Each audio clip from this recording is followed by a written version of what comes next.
and I was just about to snap the laptop shut in utter disgust. Something caught my eye. I was like, I'm sure I've heard this somewhere before. And then I remember. About a year earlier, I'd gone for this haircut. There was a young guy cutting my hair. I hadn't seen him before. We get chatting, and completely out of the blue, he goes... Here's about what them Jews do. Curiosity gets the better of you. So I said, no, what do them Jews do? Oh, they bite the end of the kids' knobs off, right? And the babies get herpes. What? Oh yeah, it's true. And then they use the blood in their cooking to make them flatbread things. It's mad, isn't it? Where did you find this out from? Oh, I read it on the internet.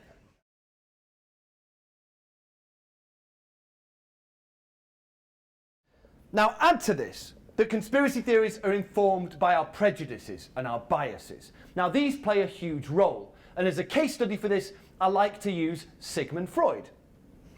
The book changed the way that we think about the mind, and over the next 20 years, Hamlet becomes central to the psychoanalytical canon. But in 1919, the discovery of some marginal notes showed that the play was actually written before Shakespeare's father died in 1601. And just like that, Freud's whole Oedipal theory of Hamlet evaporated into the ether. Fuck! Worse than that, this puts Freud's whole Oedipal theory into doubt, which is now being used to treat thousands and thousands of real-life patients. And this... I know! Unless, of course, it could be proven that it wasn't actually Shakespeare who wrote the play, and you're not going to believe this. There already happened to be... Yes! As there may be already some evidence to attest to the very theory that it was someone other than the son of the Stratfordian Glover who wrote the play.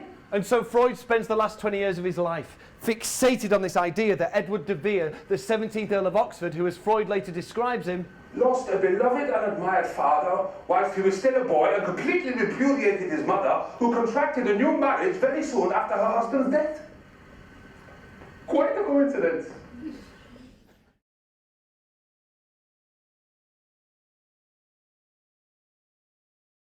But according to the protocols, this meeting was a ruse to divert people from the real deal. A secret meeting was being held nearby where all the top Jews were discussing the trivial matter of their secret plan to take over the world.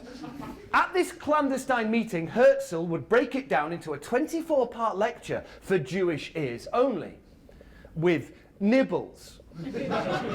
And this book purports to be like my collaborator, the guy that made this show with me, who does all the graphics. He isn't Jewish. He thinks Jews eat root vegetable crisps. We don't.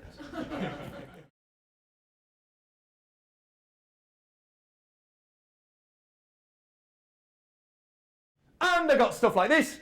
Throughout the ages, Jews specialised in usury, magic, sorcery, fortune telling, astrology, potions, drugs and poisons. What a weekend that was. Now, all I'd said in this Facebook post was that, or in this blog post, was that David Icke promotes Holocaust denial and is preaching the protocols of the Elders of Zion. And they weren't very happy about it. Like, some of them left the page as a result. It was unbelievable. But I know what you're thinking.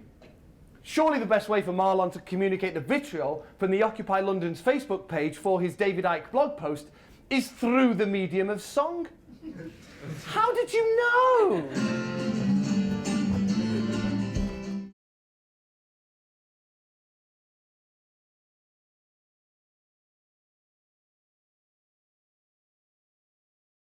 But he tries to distance himself from claims of anti-Semitism like this. He says, guys, look, I'm not saying that there's a Jewish plot to control the world. You daft sods. I'm just saying that their leading families are serious players in the reptilian bloodlines that have infiltrated all peoples and all nations with the aim of manipulating themselves into power! You silly sausages. And don't think this stuff doesn't have consequences. Millions of people watch these videos. This stuff incites people to hurt Jews in exactly the same way that the EDL incite people to hurt Muslims. There is no difference.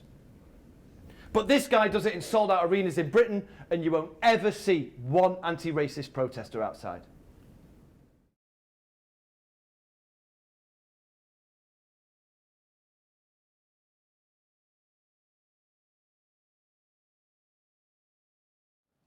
But they're lying to you. Global extreme poverty, staggering 31% in the 1970s. It's down to 9% now. And no, there shouldn't be any extreme poverty, but reducing all of the world's complexity, all of its beauty, all of its horror, into good versus evil fables will lead to scapegoating. And scapegoating leads to the darkest places.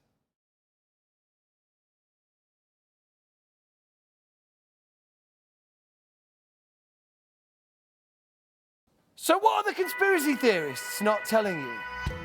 What do they not want you all to know? Child mortality is down across the planet. The ozone layer is healing itself. We've invented mind-controlled robot arms. Wolves are back in Europe. Malaria deaths down 60%. There's a vaccine for Ebola now. 93% of the world's children now read and write. That is the highest ever in human history. So don't listen to the conspiracy theorists. Take some time to look at the good and the beauty in this world. Good stuff is happening.